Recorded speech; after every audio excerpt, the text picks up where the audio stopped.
잊어버린 고향 태초를 찾아서 16번째 시간을 여러분들과 함께 은혜 가운데 시작하도록 하겠습니다. 오늘은 하나님의 구속사가 펼쳐지는 원리에 대해서 함께 은혜의 말씀을 나누고자 합니다. 여러분, 하나님의 구속의 사역이 어떻게 펼쳐집니까? 하나님 자신이 스스로 뱀이 되어 나무에 달려 저주를 받음으로 뱀 노릇하고 있는 우리를 살리시는 모습으로 구속사가 펼쳐지는 것입니다. 민수기 21장 9절에 모세가 놋뱀을 만들어 장대 위에 다니 뱀에게 물린 자가 다 놋뱀을 쳐다본즉 모두 살더라 이렇게 말합니다. 요한복음 3장 14절에 모세가 광야에서 뱀을 든 것 같이 인자도 들려야 하리니, 신명기 21장 23절에 그 시체를 나무 위에 밤새도록 두지 말고 그날에 장사하여 네 하나님 여호와께서 내게 기업으로 주시는 땅을 더럽히지 말라. 나무에 달린 자는 하나님께 저주를 받았습니다. 갈라디아서 3장 13절에 그리스도께서 우리를 위하여 저주를 받은 바 되사 율법의 저주에서 우리를 속량하였으니 기록된 바 나무에 달린 자마다 저주 아래 있는 자라 하였음이라고 얘기하고 있습니다. 하나님과 말씀을 대적함, 이것이 뭔가? 그 율법의 내용을 그 진리로 알지 못하면 어떻게 됩니까? 율법적 규범으로 나를 지키기 위한 자아숭배의 도구로 그 율법을 사용한다는 것입니다. 하나님과 말씀을 대적한 삶, 그러면 그것이 바로 심판이고 저주라는 말씀을 지금 하고 있는 것입니다. 잠언서 3장 10절에 아비를 조랑하며 어미 순종하기를 싫어하는 자의 눈은 골짜기에 까마귀에 쪼이고 독수리 새끼에게 먹히리라. 하나님의 말씀을 대적한다는 것은 거듭 말씀을 드리지만 성경은 유교의 인의애지 사상을 가르치는 도덕 종교가 아닙니다. 성경이 말하는 아비와 어미, 부모는 우리를 거듭나게 하는 진리의 말씀을 의미한다고 하였습니다.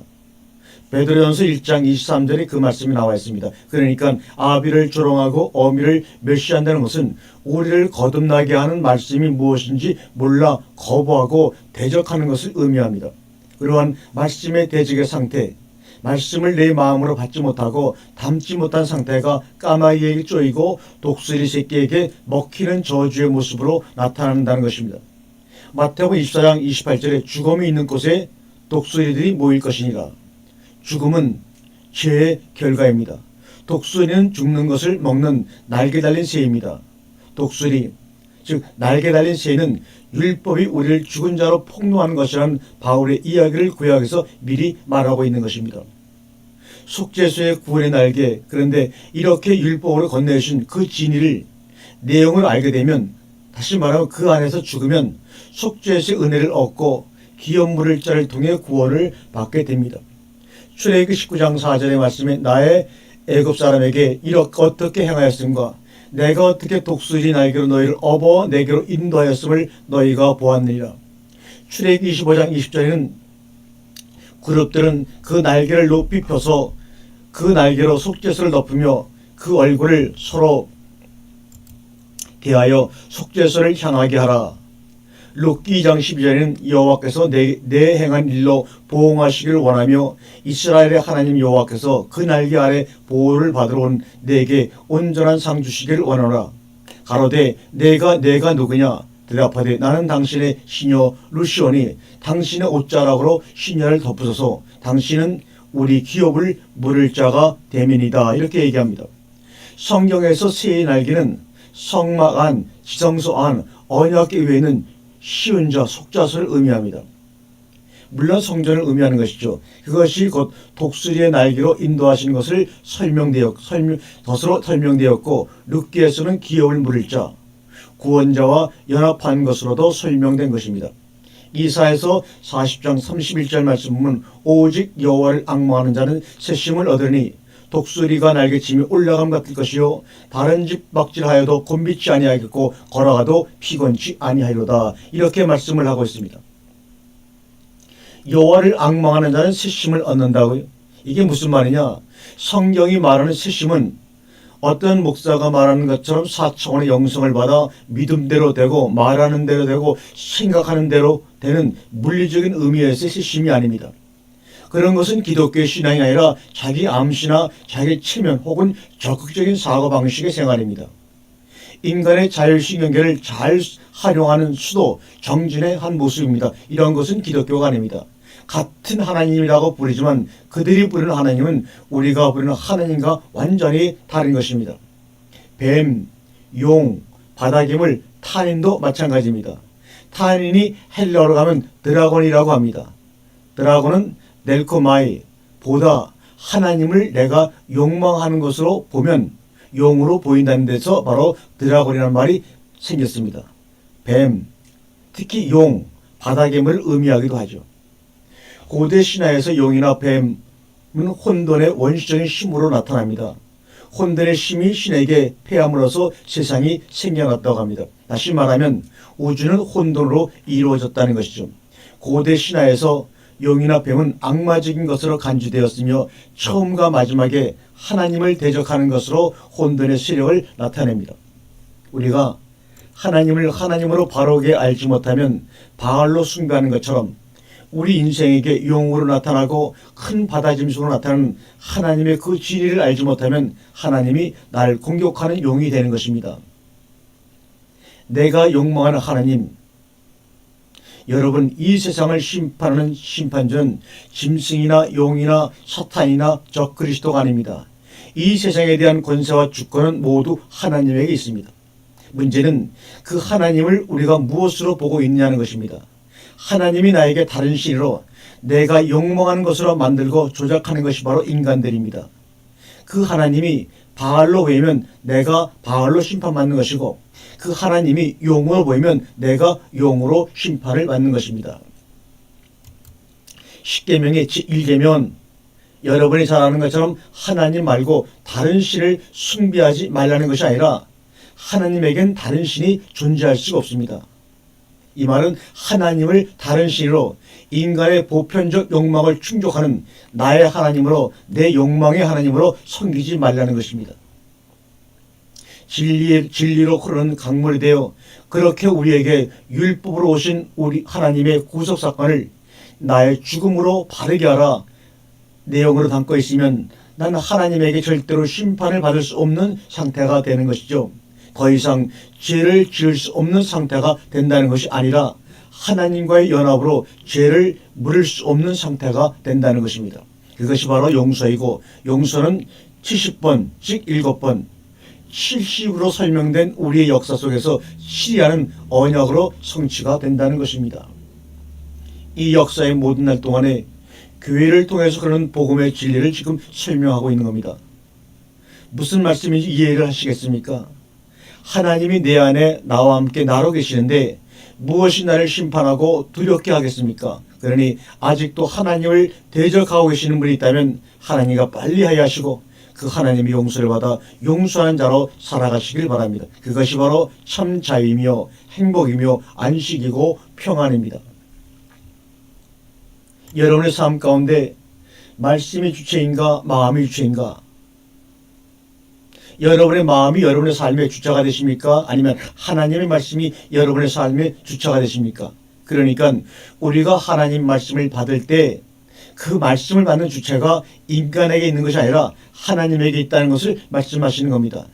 인간이 자신의 마음의 것들을 조정하고 바꿀 수 있는 것이 아니라 바로 범신론이나 자기개발이나 명상이나 최면이나 내업 같은 것으로 자기의 마음의 것들을 바꿀 수 있다고 거짓으로 우리를 미혹하는 것입니다. 그러나 하나님의 말씀이 진리의 씨로 우리 안에 들어올 때 우리가 어떤 마음의 밭인지를 폭로하고 드러낸다는 것입니다. 그래서 귀 있는 자들은 들으라고 하시는 것입니다. 이해되지 않는 하나님의 말씀, 예수님이 전하는 말씀이 어떤 사람에게는 들리지 않는 말씀입니다. 또 그들에게는 이해되지 않는 말씀입니다.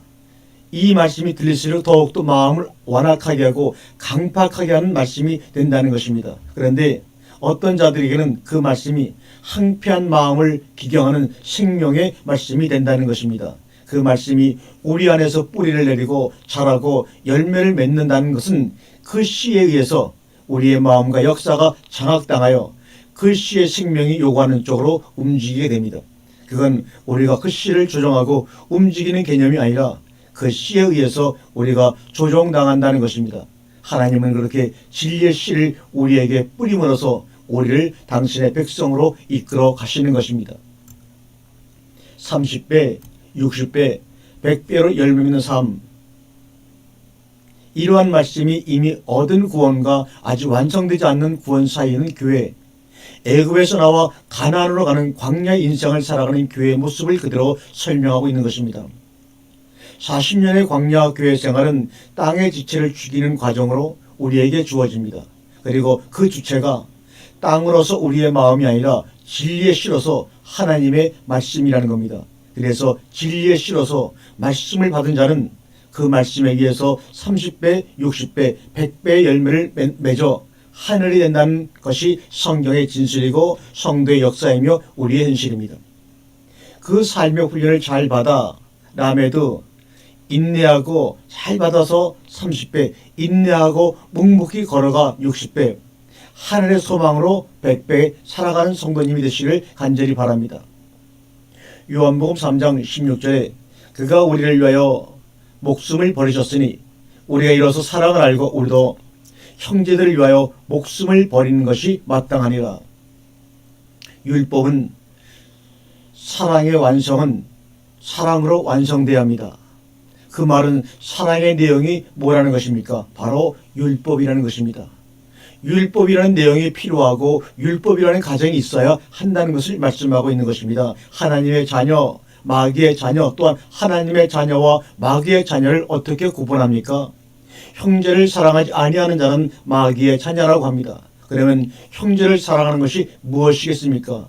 형제를 위하여 목숨을 버리는 것이라고 합니다. 여기서 말하는 목숨을 버리는 것은 헌신적인 희생이 아니라 원문에는 디템이라고 되어 있습니다.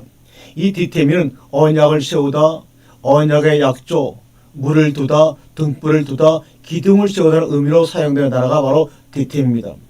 다시 말하면 십자가가 언약으로 세워졌습니다. 십자가의 언약을 통해 우리가 똑바로 세워지는 것을 아니스테미, 즉 일어나다, 회복하다, 부활하다라고 말씀하고 있습니다. 형제를 위하여 목숨을 버리는 것, 그러니까 우리가 형제를 위하여 목숨을 버린다는 것은 박애주의적이고 희생적인 인간의 사랑과 배려가 아니라 율법의 내용으로 그 사랑을 깨닫게 된 자가 예수 그리스도의 십자가처럼 형제를 위한 또 다른 언약의 기둥으로 세워진다는 것을 의미하는 것입니다. 그럼 전도라는 것은 과연 무엇인가? 전도는 어떻게 하는 것입니까? 내 형제를 향한, 이 역사를 향한 언약의 기둥으로 똑바로 세워지는 것입니다. 예수를 잘 믿어 성공한 모습을 보여주므로 그를 설득시키고 설복시키고 세뇌시켜 기독교 추종자로 만드는 것이 아니라 그 당시 예수를 추종했던 군중들이 예수를 십자가에 못 박은 사실을 상기하시기 바랍니다. 내가 예수님처럼 언약의 기둥으로 세워져 그를 하나님 앞에 왼편 강도인지 오른편 강도인지를 드러나게 하는 것이 바로 전도라는 것입니다. 그럼 교회 성장이라는 것은 뭘까요? 교회 성장이라는 것도 교회에 사람이 많이 오는 것이 아니라 교회의 구성원 한 사람 한 사람이 그 언약의 기둥으로 이 역사 자신의 인생의 골고다 언덕에 세상이 잘 보도록 똑바로 세워지는 것입니다. 이렇게 언약의 기둥으로 세워지는 나를 보면 세상 사람들은 뭐라고 할까요? 손가락질하고 욕하고 비난합니다. 그런데 그걸 보고 하나님의 백성 오른편 강도가 주님께 부탁한 것처럼 당신의 나라가 임할 때 나 좀 봐주세요라고 구원의 의탁을 하게 되는 것입니다. 전도는 그렇게 하는 것입니다. 그런데 마치 전도라는 것이 호객행위처럼 비춰지는 경우가 있습니다. 그런데 오늘날 많은 교회가 전도를 어떻게 하고 있습니까?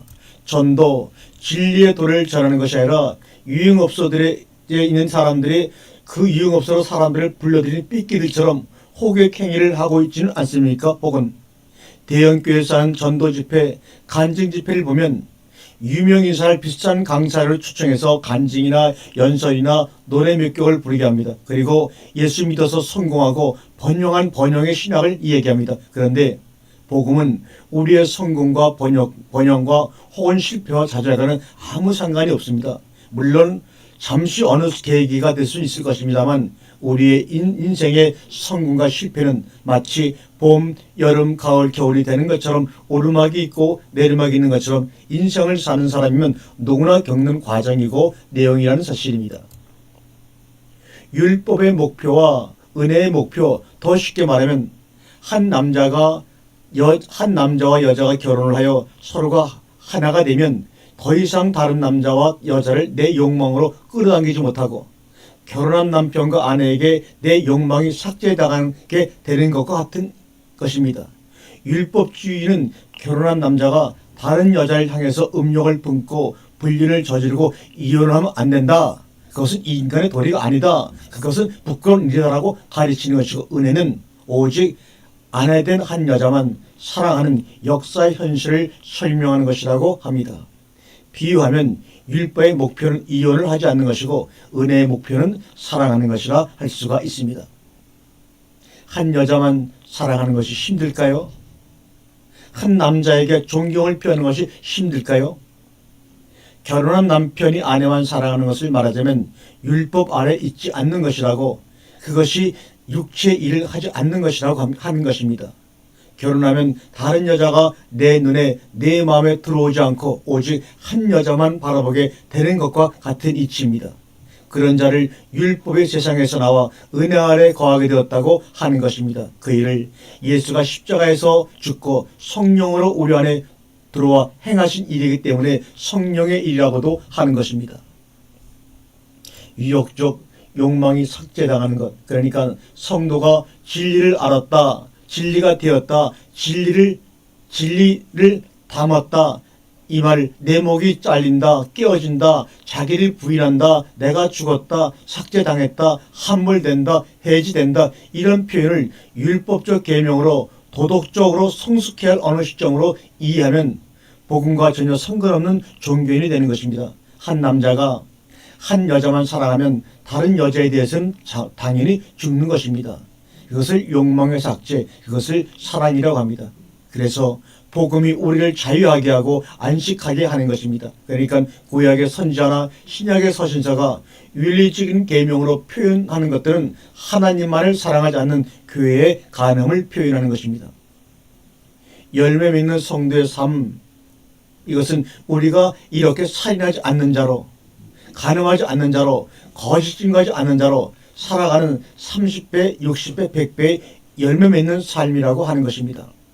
여기서 살인하지 않는 자는 희생제사를 치성으로 드려 자기 의와 자랑을 챙기지 않는 자, 간음하지 않는 자는 무엇인가? 율법의 신부가 아니라 은혜의 신부로, 거짓 증거하지 않는 자는 살인과 간음의 내용을 알아 이웃에게 사랑을 전하여 용서하는 것, 이렇게 살아갈 때 그의 삶을 30배, 60배, 100배 열매를 맺는 삶이라고 하는 것입니다. 우리가 성경에 하나님의 형상과 모양대로 우리를 지으셨다 이렇게 말합니다. 그러한 우리의 모습을 하나님의 형상과 모양이라고 하는 것입니다. 창세기 1장 26절에 하나님이 이르시되 우리의 형상을 따라 우리의 모양대로 우리가 사람을 만들고 그들로 바다의 물고기와 하늘의 새와 가축과 온 땅에 기는 모든 것들을 다스리게 하자 하시고, 사람은 이렇게 하나님의 형상과 모양으로 만들어졌습니다. 창세기 1장 26절 통해서 알 수 있는 하나님의 형상과 모양은 바다의 물고기와 하늘의 새와 가축과 땅에 기는 모든 것들을 다스리는 것과 관련이 있습니다. 창세기 1장 27절에 하나님이 자기 형상 곧 하나님의 형상대로 사람을 창조하시되 남자와 여자를 창조하시고 하나님이 그들에게 복을 주시며 하나님이 그들에게 이르시되 생육하고 번성하여 땅에 충만하라, 땅을 정복하라, 바다의 물고기와 하늘의 새와 땅이 움직이면 모든 생물을 다스리라 하시니라. 성경서 말하는 사람은 바로 남자와 여자의 연합을 얘기하는 것입니다. 그렇기 때문에 가정 안에서 남자와 여자의 연합이 이루어지지 아니하면 성경서 말하는 사람에 대한 은혜를 우리가 경험하며 목도할 수가 없는 것입니다. 하나님의 형상과 모양으로 창조된 인간이란, 하나님은 인간을 하나님의 형상과 모양으로 창조하셨습니다. 여기서 말하는 형상과 모양은 하나님의 외향적이고 물리적인 형상과 모양이 아니라 다스림이라고 말씀을 분명히 드렸습니다.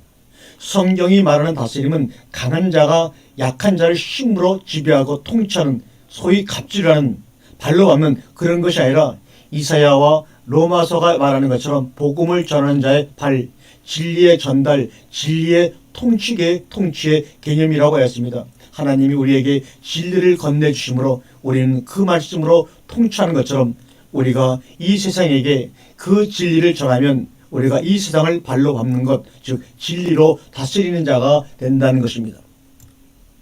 그리스도는 하나님의 형상, 그리스도는 하나님의 형상이라고 신약의 성경이 말씀하고 있습니다. 하나님은 구속사의 과정 속에서 하나님 형상을 설명해 주시는데 성경이 말하는 하나님 형상은 곧 그리스도라고 말씀하고 있습니다. 고린도후서 4장 4절에서 그리스도는 하나님의 형상이라고 하였고 갈라디아서 4장 19절에서는 진리의 씨를 받은 성도가 그리스도의 형상을 이루기까지 해산의 수고를 한다고 하였습니다. 결국 구원이란 로마서 8장 29절이 말하는 것처럼 하나님의 미리 아신 자들이 그 아들의 형상을 본받는 것입니다 라고 얘기합니다. 우리가 아들의 형상, 그리스도의 형상을 본받는 것은 인간의 도덕성, 윤리성, 성품, 이 세상의 성공과 번영이 그러한 것이 아닙니다. 영원한 하나님 나라에서 쓸모없는 것들은 어차피 우리가 죽을 때다 버리고 갈 것입니다. 고린도전서 4장 9절의 말씀을 읽어보면 내가 생각하건대 하나님이 사도인 우리를 죽이기로 작정돼 같이 끄트머리에 두셨으며 우리는 세계 곧 천사와 사람에게 구경거리가 되었나라. 우리는 그리스도 때문에 어리석으나 너희는 그리스도 안에서 지혜롭고 우리는 약하나 너희는 강하고 너희는 존귀하나 우리는 비천하여 바로 이 시각까지 우리가 줄이고 목마르며 헐벗고 매맞으며 정처가 없고 또 수고하여 친히 손으로 일을 하며 모욕을 당한 즉 축복하고 박해를 받은 즉 참고 비방을 받은 즉 권면하니 우리가 지금까지 세상의 더러운 것과 만물의 찌꺼기같이 되었도다. 내가 너희를 부끄럽게 하려고 이것을 쓰는 것이 아니라 오직 너희를 내 사랑하는 자녀와 같이 고뇌하려는 것이라. 그리스도 안에서 1만 스승이 있을 때 아버지는 많지 아니하니 그리스도 예수 안에서 내가 복음으로서 너희를 낳았음이라. 그러므로 내가 너희에게 권하니 너희는 나를 본받는 자가 되라. 대단한 말씀을 하고 있습니다. 바울이 감히 자신을 본받는 자가 되라고 말합니다. 내가 너희를 복음으로서 낳았다는 겁니다. 우리가 바울의 무엇을 본받아야 합니까? 천사와 사람들에게 구경거리가 된 그것을 본받아야 한다는 것입니다. 하나님의 말씀에 장악당하여 그리스도의 노예로 그 진리의 말씀에 끌려가는 성도의 역사 속 실존한 그것을 바로 본받으라는 말씀이에요. 죽게 하는 양식, 모든 사람에게 공평하게 주어진 것이 바로 죽음이라는 것입니다. 그 죽음에서 어떤 사람도 자유로울 사람이 한 사람도 없습니다. 그런데 복음을 모르는 자는 열심히 율법적인 수고를 해서 자신이 겨우 만들어낸 그 양식을 먹고 살다가 죽는다는 것입니다. 이대로 죽을 수가 없어요. 그런데 선악과를 먹고 선악의 판단의 주체로 살고 있는 인간은 자신의 죽음을 그대로 받아들이질 못합니다. 그래서 그가 이 땅에 생하는 얼굴에 땀을 흘리는 율법적 수고의 최종 목표는 바로 생명나무 실과를 따먹고 영생하는 것입니다. 그런데 생명나무 실과에서 실과란 단어와 따먹고 해서 따르는 단어는 원문에 없습니다. 이것을 여기다 붙이고 말았습니다. 직역하면 자신의 손을 뻗어 살아있는 나무를 먹고가 정확한 번역입니다. 성경을 문자적으로 보면 본문을 그냥 겉으로 보면 하나님은 마치 아담이 생명나무 열매를 따먹어서 영생할까 걱정하시는 것처럼 보입니다. 인간의 영생을 하나님이 원하지 않는 것처럼 보입니다. 그러면 인간을 구원하기 위한 하나님의 구속사가 하나님 안에서 스스로 충돌을 일으키는 것이기 때문에 잘못된 것입니다. 인간의 구원과 영생을 위해서 당신 자신이 죽으셨으니까요. 본문이 말하는 의도는 생명나무는 인간이 자신의 손을 뻗어 자신의 율법적 수고와 노력으로 먹을 수 있는 양식이 아니라는 것을 지금 강조하고 있는 것입니다. 생명나무는 자신의 손으로 우리의 손으로 먹을 수 있는 것이 아니라 하나님의 손으로 건네어 주셔서 먹여주시는 것입니다. 그러면 이러한 말씀을 어떻게 우리가 이해할 수가 있습니까? 요한계시록 2장 7절에 귀 있는 자는 성령이 교회들에게 하시는 말씀을 들을지어다. 이기는 그에게 내가 하나님의 낙원에 있는 생명나무의 열매를 주어 먹게 하리라. 생명나무는 이기는 자에게 주는 전리품인가 그럼? 계시록에서도 생명나무가 나옵니다. 여기도 열매란 단어가 원문에 없는데 왜 이렇게 열매를 먹어라 열매를 여기다 붙여버렸는지 모릅니다. 주어 먹다가 아니라 건네주다. 디돔이라는 헬라어를 썼습니다. 디돔이 에베소 교회에게 하나님이 생명나무 열매를 줘 먹게 하신다고 하는데 조건이 달려 있습니다. 누구에게 생명나무 열매를 줘 먹게 하십니까? 이기는 그에게 성도가 어떤 싸움에서 분명히 이겨야지만 생명나무 열매를 먹을 수 있다고 하는 것처럼 보입니다. 그런데 원문을 근거해서 직역을 해보게 되면 그런 뜻이 아니라 이기는 자에게는 그 생명나무로부터 있는 그것을 내가 너에게 건너주겠다 이 말입니다. 이기는 자에게는 그 생명나무로부터 있는 그것을 건네주겠다. 이원론적 선악구제에서 나오는 것, 그것이 뭐냐? 결론적으로 말하면 성경이 말하는 이김이란 인간의 율법적 수고와 노력으로 적을 제압하거나 승리하는 그런 개념이 아닙니다. 하나님이 우리에게 요구하는 이김은 이원론적인 선악구조와 율법적인 선악구조에서 나오는 것이 아닙니다. 선악 까먹어서 선악 판단의 주인으로 살고 내가 그 선악구조에서 나오면 나는 어떻게 될까요? 거기서 성도가 죽음을 경험하게 되는 것입니다. 내가 스스로 의라고 생각했던 나의 의, 내 욕망, 내 선악과가 거기서 삭제당하고 죽음을 당하는 것입니다. 이 원론적인 선악구조와 선악의 판단의 자리에서 나와 하나님의 주권 아래 거하는 삶, 모든 것을 하나로 보고 하나로 해석하고 하나로 받아들이는 그 자리로 내려오는 것입니다. 바로 욥기의 내용이 그러한 내용입니다. 성경이 말하는 이김이란 바로 이런 것을 의미하는 것입니다.